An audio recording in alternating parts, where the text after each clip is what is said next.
আসসালামু আলাইকুম প্রিয় দর্শক, জানিয়ে দিব এখনকার আলোচিত সকল দেশীয় খবর। শুরুতেই জানিয়ে দেব সংবাদ শিরোনামগুলো। ক্ষমতায় গেলে নাহিদ ইসলামকেও মন্ত্রী করার ঘোষণা জামাত আমিরের। এদিকে ভোলায় হাতপাখা ও দাড়িপাল্লার সমর্থকদের সংঘর্ষ, আহত অন্তত ৭ জন। বিএনপি ক্ষমতায় গেলে বিডিআরের নাম ফিরিয়ে আনা হবে বলছেন তারেক রহমান। এবং সর্বশেষ জানাবো, আবারও লাগাতার ধর্মঘটে অচল চট্টগ্রাম বন্দর। প্রিয় দর্শক, এতক্ষণ দেখছিলেন সংবাদ শিরোনামগুলো, এখন জানাবো বিস্তারিত খবর। ক্ষমতায় গেলে নাহিদ ইসলামকে মন্ত্রী করার ঘোষণা জামাত আমিরের। জাতীয় নাগরিক পার্টি এনসিপির আহ্বায়ক নাহিদ ইসলামকে মন্ত্রী করার ঘোষণা দিয়েছেন জামাত ইসলামীর আমির ড শফিকুর রহমান। আজ ঢাকা ১১ আসনে নাহিদ ইসলামের একটি জনসভায় এই ঘোষণা দিয়েছেন তিনি। আজ সকাল ১১টা নাগাদ বাড্ডার ডিআইডি প্রজেক্ট খেলার মাঠে সকাল ৯টায় ১১ দলীয় ঐক্যের এই নির্বাচনী জনসভা অনুষ্ঠিত হয়। এতে জামাতের আমিরসহ উপস্থিত ছিলেন বাংলাদেশ খেলাফত মজলিসের আমির মাওলানা মামুনুল হক সহ ১১ দলের সিনিয়র নেতারা। সেখানে হাজির হয়ে শুরুতেই নাহিদ ইসলামের হাতে শাপলাকলি প্রতীক তুলে দেন ড শফিকুর রহমান। এরপর নিজের বক্তব্যে নাহিদকে মন্ত্রী করার ঘোষণা দেন তিনি। তার ভাষ্য, তরুণ প্রজন্ম দেশের দায়িত্ব নিতে তৈরি হয়ে যাও। নতুন বাংলাদেশে যে বিমান, সেই বিমানের ককপিটে থাকবে নাহিদ ইসলাম, আমরা থাকব প্যাসেঞ্জারের সিটে। আমরা বিশ্বাস করি নাহিদরা দেশকে সঠিক গন্তব্যে নিয়ে যাবে। বাংলাদেশের উন্নয়ন কেউ ঠেকাতে পারবে না। এরপরই তিনি দেন মন্ত্রী করার ঘোষণাটি। তিনি বলেন, ইনশাআল্লাহ ইনসাফের বাংলাদেশের পথে জনগণের রায় আল্লাহর মেহেরবানিতে যদি অর্জিত হয়, তাহলে সেই সরকারে আপনারা নাহিদ ইসলামকে একজন মন্ত্রী হিসেবে দেখবেন।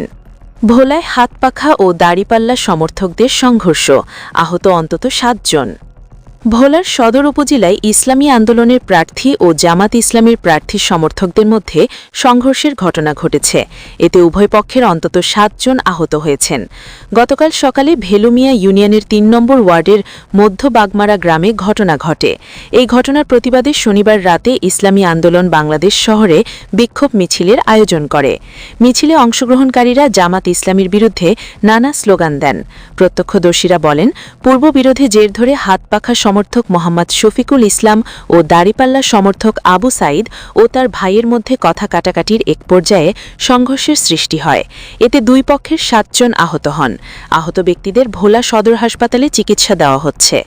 ভোলা জেলায় ইসলামী আন্দোলনের সাধারণ সম্পাদক মাওলানা মোহাম্মদ তারিকুল ইসলাম বলেন, শনিবার সকালে ভেলুমিয়া ইউনিয়নের মধ্য বাগমারা গ্রামে আবু তাহেরের বাড়িতে হাত পাকার পক্ষে নারী পুরুষের একটি দল নির্বাচনী প্রচারণায় গেলে দাড়িপাল্লা সমর্থকদের সঙ্গে কথা কাটাকাটির এক পর্যায়ে তাদের উপর হামলা চালানো হয়। কোদাল, লঠেসোঁটা নিয়ে তাদের বেধড়ক মারধর করা হয়। আহত ব্যক্তিদের মধ্যে ৩ জনকে ভোলা ২৫০ শয্যা জেনারেল হাসপাতালে ভর্তি করা হয়েছে। জামাত ইসলামী সমর্থক আবু সাইদ, কামাল উদ্দিন ও আমির হোসেনের নেতৃত্বে ৮ থেকে ১০ জনের একটি দল এই হামলা চালায়। এই ঘটনায় মামলার প্রস্তুতিও চলছে। ভোলা জেলা জামাত ইসলামী সেক্রেটারি মাওলানা মোহাম্মদ হারুন আর রশিদ অভিযোগ অস্বীকার করে বলেন, হাতপাখার প্রচারণায় হামলার কোনো ঘটনা ঘটেছে কিনা তা আমাদের জানা নেই। এর আগে ইসলামী আন্দোলনের পক্ষ থেকে আমাদের বিরুদ্ধে যেসব অভিযোগ আনা হয়েছে সবই মিথ্যা প্রমাণিত হয়েছে। আমরা আমাদের নেতাকর্মীদের সংঘর্ষ এড়িয়ে চলতে নির্দেশ দিয়েছি। ভোলা সদর উপজেলা জামাত ইসলামের আমির মোহাম্মদ কামাল হোসেন দাবি করেন, আবু সাইদ ও শফিকুল ইসলাম দুই প্রতিবেশী এবং তাদের মধ্যে আগে থেকেই পারিবারিক ও জমি সংক্রান্ত বিরোধ রয়েছে। চায়ের দোকানে কথা কাটাকাটি থেকে মূল ঘটনার সূত্রপাত, পরে বিষয়টিকে রাজনৈতিক রূপ দেওয়া হচ্ছে। সহকারী রিটার্নিং কর্মকর্তা সদর উপজেলা নির্বাহী কর্মকর্তা মোহাম্মদ আরিফুল জামান বলেন, ইসলামী আন্দোলনের পক্ষ থেকে মৌখিকভাবে ঘটনার বিষয়টি জানানো হয়েছে। লিখিত অভিযোগ পেলে তদন্ত করে প্রয়োজনীয় ব্যবস্থা নেওয়া হবে। বিএনপি ক্ষমতায় গেলে বিডিআরের নাম ফিরিয়ে আনা হবে বলছেন তারেক রহমান। বিএনপি চেয়ারম্যান তারেক রহমান বলেছেন, জনগণের রায়ে বিএনপির রাষ্ট্র পরিচালনার দায়িত্ব পেলে মুক্তিযুদ্ধের স্মৃতিবিজড়িত বিডিআরের নাম পুনর্বহাল করা হবে, ওয়ান র্যাঙ্ক ওয়ান পে বাস্তবায়ন করা হবে। একই সঙ্গে সেনাবাহিনীর সঙ্গে আলোচনা করে পিলখানায় হত্যাকাণ্ডের দিনটিকে শহীদ সেনা দিবস অথবা সেনা হত্যাযোগ্য দিবস অথবা জাতীয় শোক দিবস হিসেবে ঘোষণা করা হবে। শনিবার রাতে রাজধানীর রেডিসন ব্লু হোটেলে সশস্ত্র বাহিনীর সাবেক সদস্য ও পরিবারের সদস্যদের নিয়ে আয়োজিত স্বাধীনতা সার্বভৌমত্বের সুদৃঢ় আস্থা শীর্ষক অনুষ্ঠানে তিনি এসব কথা বলেন। বাংলাদেশ জাতীয়তাবাদী দল সংসদ নির্বাচন 2026 সশস্ত্র বাহিনী বিষয়ক উপকমিটি আলোচনা সভার আয়োজন করে। তারেক রহমান বলেন, 2009 সালে পিলখানায় বিডিআর হত্যাকাণ্ডের পর সেনা হত্যাকাণ্ডের পর পতিত, পরাজিত ও বিতাড়িত ফ্যাসিস্ট শক্তি বাংলাদেশের মুক্তিযুদ্ধের স্মৃতি বিজড়িত বিডিআরের নাম পরিবর্তন করে দিয়েছিল, এমনকি তাদের পোশাকের রঙও পরিবর্তন করে ফেলা হয়েছে। আমি আপনাদের সামনে একটি ব্যক্তিগত ও অনুভূতি প্রকাশ করতে চাই। জনগণের রায়ে বিএনপির রাষ্ট্র পরিচালনার দায়িত্ব পেলে মুক্তিযুদ্ধের স্মৃতি বিজড়িত বিডিআরের নাম পুনর্বহাল করা হবে ইনশাল্লাহ। তিনি বলেন, বক্তব্য দেওয়ার আগে সাবেক কয়েকজন জ্যেষ্ঠ সেনা কর্মকর্তা আমাকে সেনাবাহিনীর জন্য কিছু সুপারিশ তুলে দিয়েছেন। জাতীয় নিরাপত্তা পরিষদ গঠন, সেনা আইনের কিছু বিধিমালা পরিমার্জন, সংস্কার সহ এসব সুপারিশ অবশ্যই গুরুত্বপূর্ণ বলে আমি মনে করি। তবে এতটুকু বলতে পারি, আগামী 12ই ফেব্রুয়ারি নির্বাচনে জনগণের রায়ে বিএনপি রাষ্ট্র পরিচালনার দায়িত্ব পেলে আপনাদের উপস্থাপিত এসব সুপারিশ বাস্তবায়নের জন্য সেনাবাহিনীর সাবেক এবং বর্তমান সদস্যদের সমন্বয়ে আমরা একটি কমিটি গঠন করব। এই কমিটির সুপারিশ অনুযায়ী দাবিগুলো পরীক্ষা নিরীক্ষা করে সুপারিশগুলো বাস্তবায়নের পরিকল্পনা আমাদের রয়েছে। তারেক রহমান বলেন, সেনাবাহিনী আমার কাছে বৃহত্তর পরিবার বলে মনে হয়। সেনানিবাসেই আমার বেড়ে ওঠা। ছোটবেলায় আমি আমার বাবাকে হারিয়েছি। বড় হয়ে দেখেছি সেনাবাহিনীর প্রতি আমার মা মারহুমা খালেদা জিয়ার এক ধরনের নির্ভরতা ছিল, সম্মান ছিল। আমার মা সবসময় মনে করতেন দেশের সার্বভৌমত্ব রক্ষার জন্য একটি শক্তিশালী সেনাবাহিনী থাকা দরকার। সন্তান হিসেবে আমি আমার পিতাকে নিয়ে যেমন গর্ব করি, তেমনি আমি বিশ্বাস করি একজন সেনা কর্মকর্তা হিসেবে বাংলাদেশের স্বাধীনতার ঘোষণা দিয়ে সেনাবাহিনীকেও তিনি করেছিলেন গর্বিত। বাংলাদেশের স্বাধীনতাপ্রিয় জনগণের কাছে স্বাধীনতার ঘোষক শহীদ জিয়া একজন বীর মুক্তিযোদ্ধা। তিনি বলেন, শহীদ জিয়াকে নিয়ে দেশের গণতন্ত্রকামী জনগণ যেমন গর্বিত, তেমনি আমি এবং আমার পরিবারও বিশ্বাস করি বাংলাদেশ সশস্ত্র বাহিনীও তেমন গর্বিত। জনগণ দেশের স্বাধীনতা সার্বভৌমত্বের জন্য নির্ভরযোগ্য প্রহরী হিসেবে মনে করে। সেনাবাহিনীকে ভিন্ন কাজে সংযুক্ত করা হলে সেনাবাহিনীর মূল উদ্দেশ্য ব্যাহত হয় বলে মনে করি। বিএনপি চেয়ারম্যান বলেন, বিগত 1.5 দশকে দেশের স্বাধীনতা সার্বভৌমত্ব রক্ষায় সেনাবাহিনীর ভূমিকা এবং গৌরব সম্পর্কে সেনা কর্মকর্তা এবং সদস্যরা নিজেরা নিজেদের বিবেককে জিজ্ঞাসা করলে হয়তো অনেক প্রশ্নের উত্তর পাওয়া যাবে।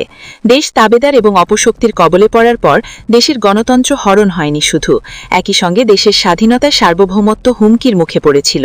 এমনকি পিলখানায় পরিকল্পিত সেনা হত্যাকাণ্ডের দিনেও সেনাবাহিনী যথাযথ ভূমিকা রাখতে পারেনি বা রাখতে দেওয়া হয়নি। সেনাবাহিনীর হারিয়ে যাওয়া গৌরব ফিরিয়ে দেওয়া হবে। আমি এরকম কথা বলতে চাই না। গৌরব ফিরিয়ে দেওয়া যায় না, এটা অর্জনের বিষয়, গৌরব ধারণ করার বিষয়। সেনাবাহিনীর গৌরব সেনাবাহিনীকে রক্ষা করতে হবে। সেনাবাহিনী নিজেদের সম্মান এবং মর্যাদা সম্পর্কে নিজেদেরকে সতর্ক সচেতন থাকতে হবে।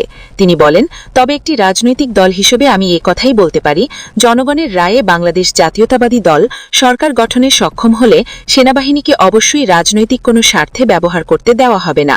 সেনাবাহিনীর সম্মান ভুলণ্ঠিত হয় এমন কোনো কাজ বিএনপি অতীতেও করেনি, বর্তমানেও না এবং ভবিষ্যতেও করবে না।